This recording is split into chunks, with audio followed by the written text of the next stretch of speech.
بسم الله الرحمن الرحيم. الحمد لله رب العالمين، وصلى الله وسلم وبارك على نبيه الأمين وعلى آله وصحبه ومن تبعهم بإحسان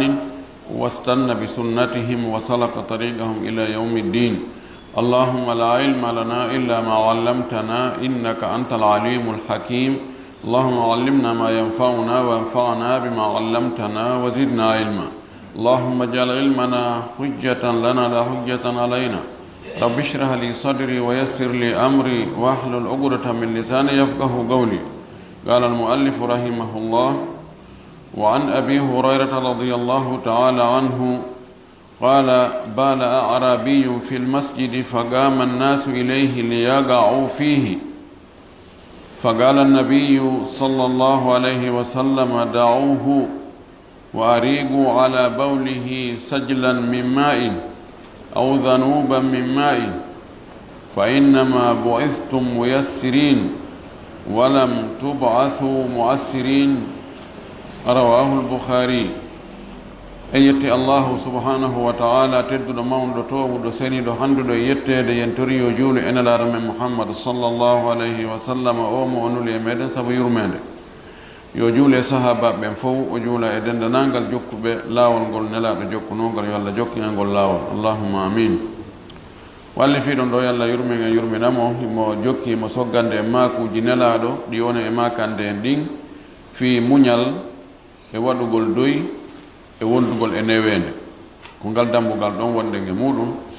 o waddanino en ayeje tindinayde ɗum. Allahu subhanahu wa taala no noddi en no rerɗini en yo wonu muññiɓe, yo wonu kadi waɗoɓe doy hara en hawjanali piiji ɗi nabigi bagare hara kadi ko watten ko fof ko hara no wondi e newende no wondi e doy. o addani kadi mako jillaɗo buy e muɗum. hande oɗo hadith ko kanko watti 650 ko ɗon ko Abu Hurayra fillimo. Abu Hurayra wi'i: bala arabiyun fil masjidi, neɗɗo fulawa, neɗɗo iwɗo ka dowri o arino o bawli ka juulirde, o soofi ka juulirde no wolorta noon, o hibbi ɗon ndiyam. fagama nnasu ilayhi, yimɓe ɓe gimmi yahanimo liyagaw fi yo ɓe yanu e makko. ko waɗi konko ko boni ka juulirde, kañum ñora ɗon tuuba muɗum hibba ɗon bawle, ɗum ɗo waɗa munkar koko añini. lanumaki man ra'a minkum munkaran falyughayyiru bi yadihi, mo yii bone no waɗe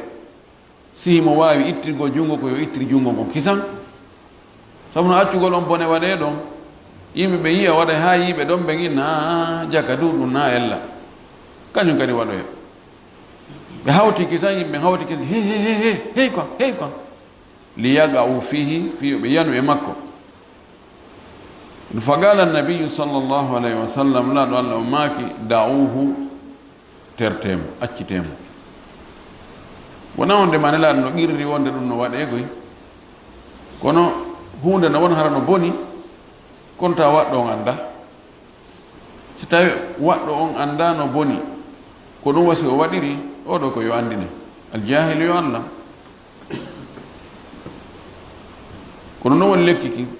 laaɗo kañum no andi oɗo o anda. kadi hay so on tigi no andi fuɗɗoranmo taw doy, so pepelen ni ke noon a on tumata ɗon hara yeeso toon ko heɓi o kanko ɗaɓɓi simo andi hunde no boni o tewki par ce que o waɗinde o haɗirama doy kono jaɓani yen so ñaɗanama haray alama o fela. ɗum maki accitemo, da'uhu, tertemo. wa arigu ala bawlihi, hibbon ka hawre bawle makko, sajlan min ma'in, siyo ndiyam, aw danuban min ma'in, ko gotu. sajl e danub fof ko gotu. loonde ndiyam ma mbiran hu ndiyam ma siyo ndiyam, ɗaddo e ndiyam hibbon. sabu on ɗum nelaɗo makiri ɗum ɗo imma ko andugol mo oɗa anda ɗon goo. ɗiɗi on bone on, fannugol bone on no ɓuri yanñugol bone on. si tawi joni ɓe maƴƴinimo ɗon ɓe sonkanimo, imma o taƴa bawle makko ɗen o watto coñci makko ɗin ɗo yo hewtoy ka ɗum watte ɗon tawa hibbi ka coñci makko ɓay déclenché ka imi ka boto hum ma ɗon on fof ɓe maƴinamo ɗon on fof o ɗumanno ɗo foppu o bawla ɗon fof siko bawle ko nokku gotum ɗum metta huɓidade ko ñon si sakitiki ka juuli ɗon fof no gasa o yimmo ɗon o yaltata har no juura ɗon ha o yewto e yaasi joni kandi ka lotte kon ɗuuɗi ɗo ɓeyte ko hasrul munkari fi makan hasrul bawli fi makan waɗugol hara ko nokku gotum fof mu ko ɗum ɓuri moƴƴude e kadi haɗirgol doyi ɗa no jangguinde ɓe ko honno ɓe changirta piiji ɗin wona hewre doole wona hewre ñaande wona maƴƴingol yimɓe ɓen wona yawagol yimɓe ɓen wona sonkalngol yimɓe ɓen ɓawo gayni ɗum fes o wi joni acce ha o gayna so gayni ƴetton ndiyan hibbon e hoore bawle makko ɗen o wi fa innama buistum andu ko nelira ɗon wo mu yassirina ko on newnoɓe ko on waɗoɓe doy ko newede ko saabu newede tun nela ɗon onon ko missionnaire ɓe fi newede fi doy walam tubasu on nelaka dey mo assirina kon sattinanoɓe yimɓe ɓen sattingol ñaaɗina tampina ɓittina yimɓe na ɗum yimmina ɗon de onon ko waɗugol yimɓe ɓen doy orientiraɓe doy ha ɓe wona fewɓe ɓe wona moƴƴuɓe kono hara ko e hoore doy e hoore ɓuttu rawahul boukhari gol ono lafdu ko fillimo ko imamul boukhari eɗen andi e riwayaji goo o filli o inni wallahi lam ara muallima mislahu o wi mi yi'aali wawɗo janginde majjuɗo jangina mo ha o anda e hoore hara ñaande waɗaali mi yi'aali sifanelaɗo an nokku o wino allahumma arhamni wa muhammadan wala tarham ma'ana ahadan riwaya goo o wino allahu yurmina min e muhammadu tun kono ta wattuɗon goɗɗo dey mene ɗiɗo pet oy nokku o wi wallahi ma kaharani wama gaharani wama zajarani o wi o ñaaɗanaali lan o sonkanaali lan o gufaali lan o felaali lan koni o andinan idan ɗum waɗi huwodiral e doyngal no jogii batte jogii impact moƴƴi o wi ɗo assajlu bi fatihi sini lmuhmala wa iskani ljim wa hiya dalwu almumtali'u ma'an wa kadhalika danub o wi sajlu sin on o masire dow hara o toɓɓaka fes e jiimu on o waɗe kowal sajlu o wi ko ɗum woni addalwu ko baagal ni baagal ko miran ƴoogirɗo almumtali'atu ma an harayga no heewi ndiyan noon si o heewɗo ndiyan ko wiyete ko sajlu ma ɗum wa kadhalika danub ko gootum hadis heeɗo ɗon o kanko watti 656 wa an anasin radiallahu anhu ittama anas bne malik yo allah weltanamo ani nabi sallllahu alayhi wa sallam o itti en alaaɗo allah on qaala laaɗo maaki yassiru newne wala to assiru wota on satti wa bashiru weltine wala to naffiru wota on raɗo onon wonɓe e waajaade onon wonɓe e jannginde onon wonɓe e wurtude onon wonɓe e ne'ude koyon waɗu neweende e muɗum yassiru ɗo ko yamirode kono laaɗo yamiri ɗum waɗe neweende wotta on sattingol ngol ko imma feƴƴintingol ñaawore nden kande haani ɗon ko wonno sunna an watta ɗum farilla ko tawata yimɓe ɓen koyeɓe jeeje e muɗum ɗum siko sunna si mo waɗali sunna ko yo jeeje mo waɗali farilla noon ɗum ɗo ɓay ko be waɗe on ɗon i ko yo andine wonde ko waɗi ɗon kon ko acci kon ko harmi ɓay farilla on be waɗe no wawi tawa sattingol ngol ko none no on tigi woni e wowlirde noon ma no woni e waɗirde noon o wi waɗe doyi wota on sattin ha wa bashiru weltine kadi yimɓe ɓen wona hulɓingol tun wanno a ko naata ɗum ɗo sina ɗum yiite ɗum ɗo sina ɗum yiite ɗum ɗo sina ɗum naata yiite ɗum ɗo sina ɗum luttoya ka yiite jahannama weltigin ɗum ɗo mo waɗi ɗum ɗo dow o naata e aljanna mo waɗi ɗum ɗo Allah yaafoto mo waɗi ɗum ɗo Allah weltantomo mo waɗi ɗum ɗo hara mo jogii moƴƴere wala tunaffiru wota on raɗo yimɓe tanfir ko maƴingol sasingol tawtiki sasi yimɓe ɓe taw o ejimɓe en he awa ɗum ɗo menen si tawi ko ni sunna on si ko ni hara menen men muñike no wawi raɗorgol yimɓe ɓen ejiniraɓe konnguɗi mum ɗin kañum ko kamba tun ko mo fayda mo fotti ono jonde mo carte rouge yaltinamo ka terre l'islam ɗum ko tanfiruji goo ko golle ɗen tigi tawa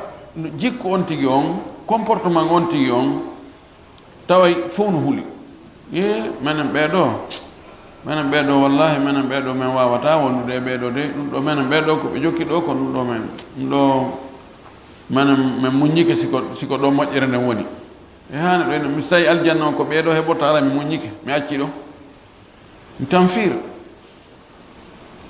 yon noon waggo tanfir raɗogol yimɓe ɓen no wawi raɗogol yimɓe ɓen ɗiɗon jikkuji ɗi golle a noddi yimɓe ɓen are waɗon hunde kaari ɓe ari ɓe tawi ala wadde fayde ko arraɗiɓe a wi ɓe acce ɗum ɗo moƴƴa ɓe yawoy ɓe tawi ko ɗum jokkuɗa ko arraɗiɓe ɓene e jakka dow ko sama kala a yaali ɓe waɗi hunde kaari min ɗo min non taren ɗon o terto tawon tigi raɗor taw raɗorɓe konnguɗɗin taw raɗorɓe kuuɗe ɗen muttafaqu alayhi hadis o no fotta e sellugol muɗum hadisa heɗɗo ɗon on kanko watti 650 وعن جابر بن عبد الله اتما يقول جابر بن عبد الله قال وماك سمعت رسول الله صلى الله عليه وسلم يقول بنانين لا الله وماك من يحرم الرفق يحرم الخير كله أو يحرم الخير كله مدلامة نوينده هذا يدلامة مؤجرة فو يحرم إحرام aharama yuhrim oɗo na harminangol hajju na umra ko kategol mo katama ko ronkugol heɓugol hunde mo ɗalama katama newede heɓugol newede ara o heɓala hunde ara moƴƴereji ɗin fof fayda o ɗalama non laɗa makiri ko waɗi ko ɓuri hewde kon moƴƴereji ɗin kodi ardata ko ka newede si fuɗɗi ke tun satti ara on tigi pottini hoore متفق عليه رواه مسلم في الحديث امام مسلم حديث هذا دون كان كو واتي تيمت جيغو e capande tati e jeetati وعن ابي هريره رضي الله عنه اتما ابو هريره ان رجلا وند غوركو go قال او وي ان للنبي صلى الله عليه وسلم لا اللهم وي نلادو اوسني واجولا نلادو واجولا وسيولا يودو ko yamirdami yowdu ko hadudami so yi wonde imo jogi probléme galani laaɗo maaki la tagdab wota seyti nan ta tikku faraddada miraran o filli laabi bus gala imo maaka la tagdab bayanan foppuni ndoni wajumu wota tikku nani ta yawo seytinde nan sabuna ko heewi bakkatuji ɗin heɓi ke wotuma on tigi seytini taw so on tigi seytini o woladi o wolotano wonde o ina astahfirullah nda ari ko defatami ma ara haweno awa gaccanala hakke de wallahi hari mi seytini ha feƴƴiti heewi noddoɓe ɗo inna docteur hara mi ɓe ganɗo ɗumanne ɗo minnimo hara mi accitimo kono he o seytane o yenna o ɗumanni ko mawɓe an ɓen o yenni o nangan dolokke on ɗo o waɗan hunde kaari tawi mi seytini joni noon ko na ɗuma koye hoore seytane tawi yaaki ko hombo weltoto accita ɓengo mo fewno harno welti ko seytane laaɗo maki mutta tikku rawahul boukhari hadise heɗɗo ɗon on kanko watti 639 wan abi ya'la shaddad ibn ausin ittama e oɗo عن رسول الله صلى الله عليه وسلم قال وإتنا لا دون لا ماكي إن الله تبتي وند الله kataba al ihsana o windi moƴƴere nden ala kulli shay'in e hoore hunde kala mo ɗaɓɓi ɗon si a wadde ɗum ya waɗi ɗum no moƴƴiri o farli moƴƴere nden e hunde wo hunde fa ida qataltum fa ahsinul qitlata si on waray hayka wargol o wi si on waray moƴƴine wargo ngon warire no moƴƴiri wa ida dabahtum si on hirsay fa ahsinu dibhata moƴƴine hirsugol ngol hay hu ko wona e hirsede kon koyo hirsire no moƴƴiri ɗum kadi no woodi toon no hirsirte no boniri tawa ko lettugol kullum kun ha hirsa fowto ha anday ɗo hande so Allah jaɓi ma wargol warira gokkun sifa ko lamɓe dundarankoɓe goo watta kon e opposiɓe e mum ɓen o ɓeyna ko yaagol taƴiramo huntum taƴa gokkun seeɗa lettiramo heege ñamata ɗo accemo no balɗe tati o ñaama lettiramo ɗonka lettiramo heege lettiramo courant waɗiramo ɗon yango fayda hitande fof no waɗiramo ɗon gokkun ha oya wonkiki iwroya ɗum e horde nden tampere waɗugol nde wotere fop on tigi hetto ko ɗon woni moƴƴingol wargo ngon kono lettiramo ɗon ni tilfamo ɗon ha tilfere nden wonoya sabu makko lanomaki Allah windi moƴƴere e piiji ɗin fof si on waray warire no ɓuri moƴƴirde noon si on hirsay hirsire no ɓuri moƴƴirde o inni joni noon honno hirsita no ɓuri moƴƴirde o wi wal yuhidda yo welnu ahadukum goɗɗo e moɗon shafratahu laɓi mum kin nde himo hirsa wal yurih yo fowti dabihatahu ko woni hirsude kon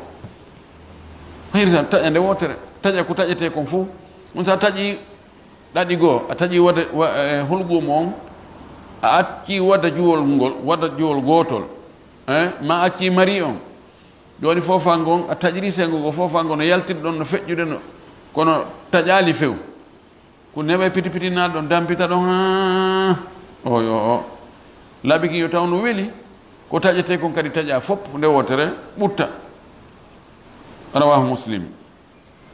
hadis heɗo ɗon on kanko watti 650 wan aishata radiallahu taala anha itta minen min aicha yo Allah weltanomo galata o maaki kanko nen min aicha mo sifanomi finalaɗo jikkuji makko ɗin o maaki ma khuyyira rasulullahi sallllahu alayhi wa sallam bayna amrayn nelaɗo suɓinaka hakkude piiji ɗiɗi o inne joni a nelaɗo on waɗiray ni ma hara ko ni ndaare ɗo goɗɗum e muɗum qat hayde wotere illa akhada aysarahuma si wona o ƴetta ko ɓuri newade kon so suɓinama hakkude piiji ɗiɗi o taskoto o ndaara ene ɗum ɗo ko honɗum ɓuri newade ko honɗum ɓuri hoyde ko honɗum ɓuri welde fii ko ɓuri welde fii kon o waɗa ɗum ko fi hon ɗum o waɗanta ɗum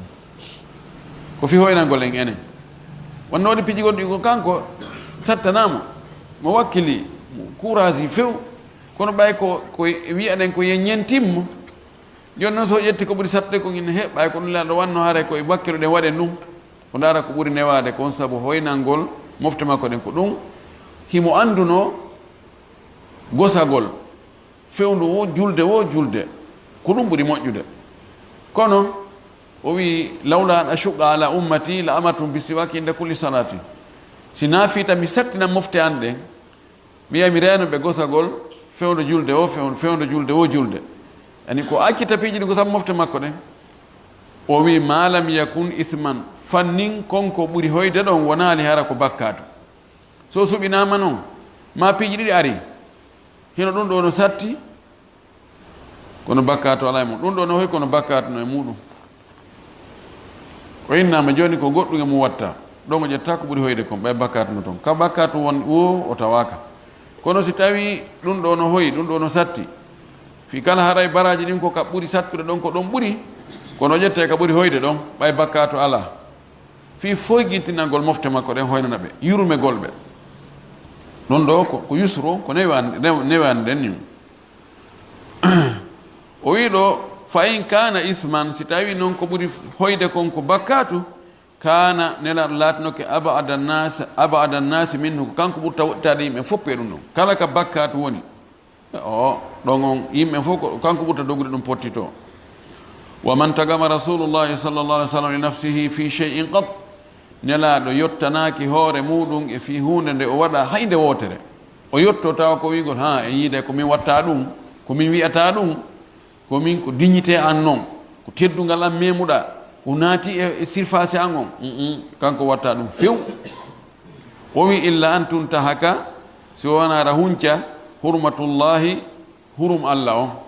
so tawi ko Allah haadi kon waɗama ɗon noon ɗon o yottoto, ɗon o ñaaɗay, ɗon o sonkay. o wi fa yantagimu lillahi, o yottano sabu Allah taala o towi ko nelaɗo monoto ko maako, o yottanto ko maako, réaction makko on fof ko ngel Allah ngel si memama. ko Allah haɗi kon si tawi ɗum ɗon goɗɗo waɗi ɗum ɗon o muñata ko de négociation ala ɗon nebbu nerum ala, kono kanko personne waɗamo hakkitande makko ala. ɗum en andi neɗɗo yuɗɗo fulawa ari tawi mo wi hey Muhammad, a wi ali koye nelaɗo Muhammad, atini min malillahi alladi ataka laysa malaka wala mala abika. Muhammad, he jonnan jawdi ndi Allah jonnuma ndi, fandi ko zakkaji ni ko moɓete adde ka makko ko jonna, wona jawdi niyande ma, wona jawdi ɓemma modi. o tawi o hocci kolon kadi o jogui na sama kala koy saabaɓe fof hawti fokkitanimo, maki accitemo. o wi kan arsilni, kono accita nam heɓa non foofira. o accitimo, aɗa maki waɗanemo gelori ɗiɗi, waɗon ngeloba ko mba rondoto ha mba suƴƴo gawri, ngeloba ko mba ronto kadi dongal ngeloba ha ko mba rondoto ha mba naɓira kara han tamaro. tawino hara ko hande chef de l'état goɗɗo ara hayso o wi tum he ko wiɗo noon ko menen men jaɓata no wakkilaki na gonga, aɗa o memali ɓandu ɗum dey taw o neɓa sirete. kanko fi makko on o yottanta ko hoore makko, kono noon hurum Allah on si memama, diina Allah kan ɗum ɗon fijidaro ala, muttafaqun alayhi, no fotta e sellugol ɗum ɗo. axe ko yimɓe ɓen woni kon fewno ɗo sinaɓe Allah yurmaɓe. sikodina ɓen non terte ɗum ko liberté, na probléme. kono ɗa si tawi liberté o fof si tawi ko diina, sa joni goɗɗo no desina nelaɗo waɗa caricature ji, waɗa ko faala ɓen noon ko ɗon ko liberté. si o waɗi ɗum siko lanɗo ɓennal ngam ɓe sokka ɓenna donc ɓe o ñaawe puisque o yawike laamu ngun, o waɗi ɗum ɗo waɗi ɗum ɗo, yani jonnitike muranno, jonnitike few. wallahu almustaan. hadis sakkitiɗo on ɗo kanko watti 654 nelaɗo men sallllahu alayhi wa sallam o maaki ɗo no Abdullah ibne Mas'ud fillani en noon. o maaki kanko nelaɗo ala ukhbirukum, o accatami humpita on, biman yahrumu ala nnari, on harmuɗo e yiite, mo tawata no harmi e makko ka yiite, aw biman tahrumu alayhi nnaru, maako o maako no on accatami yeeto on mo yiite harmi e mum, imma ko harmuɗo e yiite ngen, ma mo yiite ngen harmi e mum, fof ko gootum. si wiyama ko an woni yaata ka yiite, ma ko yiite ngen woni sunnatama, fof ko gootum. o maaki on accatami yeeto on ɗum ko hombo jogii ɗin sifaji.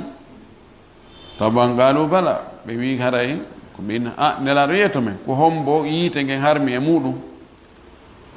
o maaki tahrumu, yiite ngen no harmani ala kulli garibin, e kala neɗɗo ɓattiɗo yimɓe ɓen. garib taw no ɓatti yimɓe ɓen, o natawa baraji ji no hakkude on tigui e yimɓe ɓen. wonoy kam muuti ko ɓeerewa ɗo tawo ɓe landoma on to kaydiji ɗi, on to ɗum ɗo, on to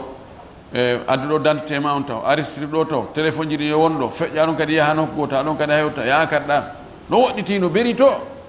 ɓene faala yidde alaji he non ɓe yittake ndu lewru ɗo, ɓe ala audience ala ndu lewru ɗo. ko neɗɗo ɓattiɗo yimɓe ɓen, hayyinin newiɗo, layyinin ɗaatuɗo, sahalin, fof ko goto. hayyin e sahal ko goto. ɗiɗo hayyin, layyin, sahal ko goto. neɗɗo newiɗo, neetiɗo, welɗo fii, welɗo hewtude, cippitiɗo, yankiniɗo, ɓattiɗo yimɓe ɓen. probléme ji yimɓe ɓen himo andidi himo battidi imo yani wi'ama kanko jogi solution o metta hewtude wawɗo ni o laaɗo maaki oɗo yiite no harmi e makko himo harmi e yiite nge no harmi e makko o sumata fes sen daari en taway nelaɗo meɗen sallah sallam wawɓe noon ɓen fof kon laaɗo ɓuuri kanko woni lanɗo on kanko woni nulaɗo on kanko woni président cour constitutionnel on kanko woni président assemblée on fof sultaji ɗi fopp ko kanko jogui tawti ko nulaɗo goɗɗo arayno tawamo joɗode sahabaɓe makko ɓen o inna man min kon rasulullah ko hombo e moɗon woni nelaɗo allah on tawa andata wona protocole uji wona guidigidire awa waɗe turbine ji waɗe ɗum ɗo hakkitande makko ala hay aynegol gardegol ka galle muɗum koko sakkitode noon o gardano ɓay tawi woɓɓe gol ko falama ko warde tawi woɓɓe garday ka dambugal kono sina ɗon a arayno naata ko galle salamu aleykum waleykum salam ɗum kadi fiino garda ko bomɓe ɓen wona e aynede na barugol moƴƴuɓe ɓen kala faalaɗo hewtugol nelaɗo o hewtay en jantinoto wonde hay pay ko jiwu wiyay nelaɗo miɗo jogui haaje ma ɗo miɗo faala landade ma o yaada e makko ha ka o faala o nahi kon ɗum o wolnama ko faala kon hawjata nota ton gan ta ɗuman lan mi ala tan mi ala ɗum ɗo mo ɓatti yimɓe ɓen imo newi imo neeti imo yankini mo be jogiiɗo haaje makko o hewtaymo landomo haaju mum on ko mari feere kongo hunta o wi wawɗo ni aray oɗo yiite ngen no harmi e makko allah taw hara ko ni wawɗe ngenen kadi rawahu tirmidi ko filli hadis on ko imamu tirmidi wa gala o maaki hadis on hasanum o wi hadis on ino moƴƴi cheikh albani maaki hadis on imo selli torki allah subahana taala waɗa e moƴƴuɓe jikku allah fewnege jikkuji moƴƴi ɗin fewnata e majji si wona kanko wa akhiru da'wana an alhamdulillahi rabbil alamin wa sallallahu wa sallam wa baraka ala nabiyyihi al amin